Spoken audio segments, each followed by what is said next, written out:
El túnel de Sensabauge en Tennessee es conocido por los lugareños como un lugar maligno que debe evitarse a toda costa. Se dice que fue sitio de varios asesinatos, personas creen haber oído gritos, pisadas, y llantos de bebé. Si quien conduce por el túnel apaga el motor de su coche dentro de él, el vehículo no vuelve a encenderse. Personas han visto espectros en sus espejos retrovisores acercándose a sus vehículos y extrañas luces hacia ellos a lo largo del túnel. Algunos incluso han dicho que después de conducir fuera del túnel hallaron huellas del tamaño de una mano de bebé a lo largo de los costados de sus coches. Mucho se ha dicho sobre este lugar, muchas son las leyendas y mucho el temor que ha logrado generar en las poblaciones a su alrededor, e incluso propagarse hacia horizontes mucho más lejanos. Un día decidí atravesarlo con mi coche, siempre sentí curiosidad por él y saber qué se siente transitarlo. Siempre fui bastante escéptico acerca de cosas de esta naturaleza, pero por alguna razón sentía que deseaba vivir la experiencia de introducirme en las sombrías leyendas del túnel de Sensabauge. No sentía miedo, solo curiosidad. Cuando estuve frente al túnel detuve el auto, me bajé de él y caminé unos pasos hasta la entrada. Allí me quedé parado observando su interior. Tenía un aspecto por mucho lúgubre, viejo, abandonado, sus paredes estampadas de grafitis de todo tipo, un frío escalofriante emanaba de su interior. Podía ver su otro extremo con claridad, no era muy extenso, un arroyo de aguas claras lo surcaba en toda su longitud. Tomé una roca del suelo y la arrojé al interior, el sonido del impacto contra el piso cubierto de agua creó un eco que atravesó el túnel de lado a lado hasta escaparse por sus aperturas.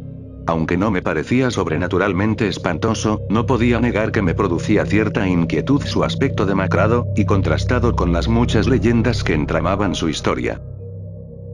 Fue entonces cuando decidí que dejaría el auto en donde estaba y lo recorrería caminando. Al cabo de 3 pasos en dirección hacia el túnel, me llevé un espanto cuando repentinamente se posó un cuervo graznando violentamente encima de la entrada. Lo miré maldiciéndolo por el susto y en un ademán agresivo con las manos, lo espanté al instante. Éramos nuevamente el túnel y yo, aunque el graznido del cuervo parecía seguir resonando en un eco lejano dentro del lugar que llegaba tétrico y vago a mis oídos.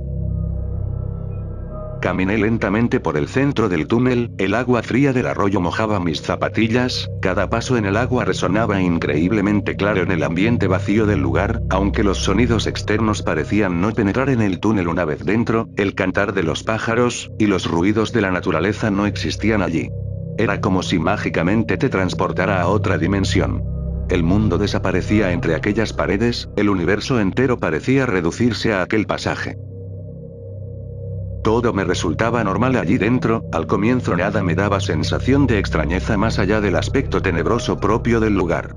Llegando a la mitad del recorrido, comencé a sentir la extraña sensación de que algo me acechaba.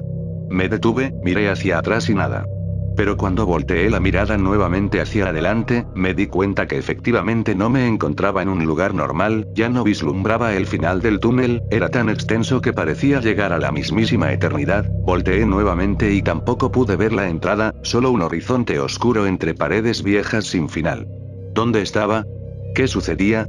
Eran algunas de las preguntas que mi mente alterada comenzaba a hacerse ante la desesperación de lo inexplicable. De pronto la oscuridad lo consumió todo. Estaba perdido en medio de la negrura absoluta, sin saber qué hacer ni a dónde ir, petrificado y horrorizado, sabía que moriría allí, solo. No pasó mucho tiempo cuando sentí a lo lejos, pisadas que resonaban en el agua, las primeras fueron adelante, luego las oí por detrás, estas últimas eran presurosas, como si alguien corriera hacia mí. Pregunté quién andaba allí sin obtener respuesta alguna, solo una risa mezclada con un llanto apenas perceptible.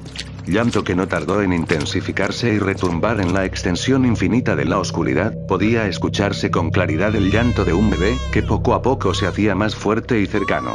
Estaba invadido por un miedo que jamás pensé que sentiría. Luego, sentí el ruido de las pisadas en el agua cruzar a mi lado muy rápido, seguido del grito de una mujer como estruendo en mi oído, casi a mi lado. No tardaron en oírse otros gritos desgarradores a lo lejos y finalmente, luego de sentir nuevamente algo corriendo hacia mí, un empujón que hizo que mi cuerpo se desplomara sobre el agua fría.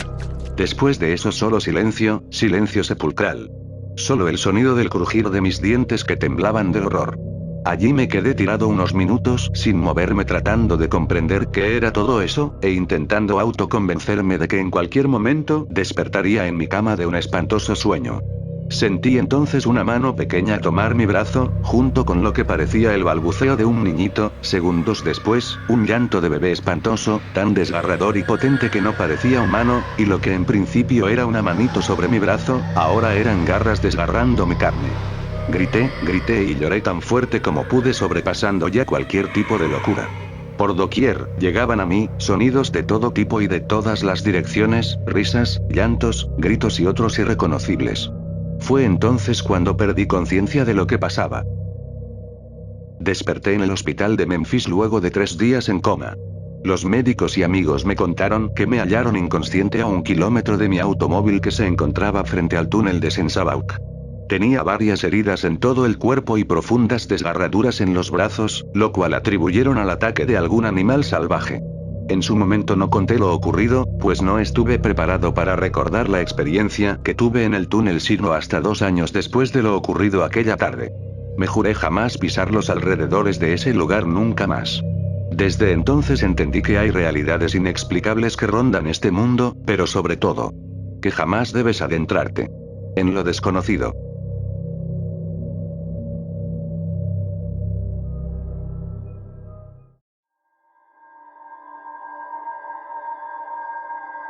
El amorfo es un ser muy extraño. Si es que se le puede llamar así. Como su nombre lo indica, no tiene forma, o su forma está constantemente cambiando. También carece de color en gran parte del cuerpo, sin embargo, el cerebro humano puede no procesar esto correctamente, y por lo tanto, lo veríamos como mera oscuridad, al igual que la forma en que el cerebro ve un agujero o espacio de color negro.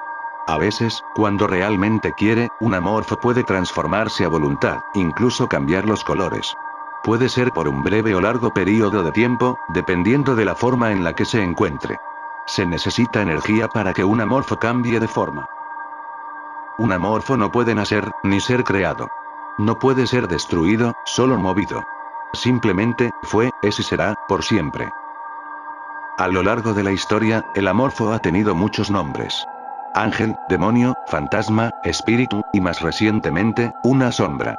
Un amorfo puede ser bueno o malo. Al igual que los humanos, algunos tienen más moral que otros. Sin embargo, en nuestra dimensión, bueno y malo son nombres simples que utilizamos para etiquetar las cosas que nos ayudan o perjudican. En la mayoría de dimensiones alternas, no existen tales ideas. Los amorfos tienden a ser muy poderosos. No solo pueden cruzar dimensiones, sino que también tienen la capacidad de crear nuevas dimensiones. Esto lleva a algunos a creer que un amorfo creó nuestra propia dimensión, nuestro propio universo. No está claro cuál fue su intención, tal vez con el tiempo esta entidad nos creó con algún propósito o no. Tal vez tiene un plan para nosotros o tal vez no le importamos. También es incierto el hecho de que si fuimos creados por uno o varios de ellos. Por no hablar de los sabios que son. Debido a que siempre han estado viajando, tienen conocimientos infinitos sobre el mundo, nuestro universo, y otras dimensiones. Algunas personas tratan de ganar algo de su conocimiento, tratando de obtener información sobre ellos, pero todos terminaron en fracasos. También hay formas de convocar a un amorfo. Es probable de que hayas escuchado de algunas de estas, por ejemplo, cantar algo frente a un espejo en la oscuridad, como esa hay miles de rituales. Cuando un amorfo se detiene en nuestro mundo en contra de su voluntad, puede llegar a ser muy agresivo. A veces, en casos raros, puede llegar a ser muy curioso. Cuando viajan a un mundo necesitan de una gran cantidad de energía, por lo que tienden a pegarse a lugares familiares o a un objeto por un largo tiempo, hasta tener la fuerza suficiente para moverse libremente otra vez. No hay prisa en tener que viajar por el tiempo y el espacio. Estoy seguro de que usted pudo haber tenido alguna conexión con alguno, lo más probable es que puede haber tenido una experiencia con un amorfo en un momento, u otro. Probablemente esté cerca de uno en este momento. Somos pequeños y agradables juguetes para algunos de ellos. Ellos no entienden lo que es morir, al no ser capaz de morir por sí solos, por lo que gozan al vernos morir. Se interesan cuando dejamos de movernos. Hay algunos humanos que ellos prefieren, son aquellas personas que sienten más temor a lo desconocido. También es casi imposible que un amorfo sienta miedo, nada los amenaza. A pesar de que saben de todo, nunca podrán entender de primera mano lo que el miedo se siente o cómo es la muerte. Esto les afecta. Muchos de ellos nos miran, y esperan a ver cómo morimos, con la esperanza de aprender algo. Algunos son muy ansiosos. Tratando de acelerar el proceso. Esas sombras en movimiento que se ven por la noche en los oscuros rincones de tu habitación, no son solamente un truco mental.